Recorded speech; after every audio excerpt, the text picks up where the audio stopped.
یہودی جو تھے نا وہ سحری نہیں کرتے تھے، سحری کا نام و نشان نہیں تھا، روزہ رکھتے سحری نہیں کرتے۔ تو نبی پاک صلی اللہ تعالیٰ علیہ وسلم نے فرمایا ہمارے اور یہودیوں کے درمیان فرق ہی سحری کا ہے، اور نبی پاک صلی اللہ تعالیٰ علیہ وآلہ وسلم نے فرمایا سحری کھایا کرو، سحری کھانے میں برکت ہے۔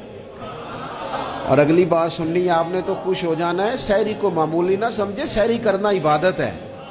ہاں آپ مت سمجھیں کہ میں روٹی کھا رہا ہوں، یہ تو میرے سامنے دہی رکھا ہوا ہے، یہ تو سالن رکھا ہوا ہے، یہ تو اچار رکھا ہے، تو چپاتیاں رکھی ہیں۔ سحری کھانا عبادت ہے۔ آپ صبح اٹھے، آپ کی تو روٹین ہی اور تھی، تو 7 بجے کھاتے تھے، 9 بجے کھاتے تھے۔ یہ جو آپ صبح کھا رہے ہیں اٹھ کے سحری میں، اپنی مرضی سے تھوڑی کھا رہے ہیں، یہ تو کسی کے کہنے سے کھا رہے ہیں، یہ تو کسی کے بٹھائے بیٹھے ہیں۔ یہ جو سحری کا لنگر ہے یہ رب رسول کی رحمت کے ساتھ عطا ہوتا ہے، یہ کرم ہے، یہ اللہ رسول کے بٹھائے بیٹھے۔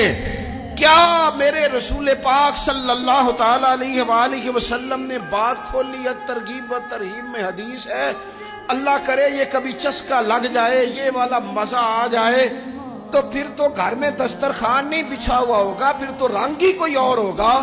حضور فرماتے اللہ تعالیٰ اور اس کے فرشتے سحری کھانے والوں پر رحمتوں کا نزول فرماتے ہیں۔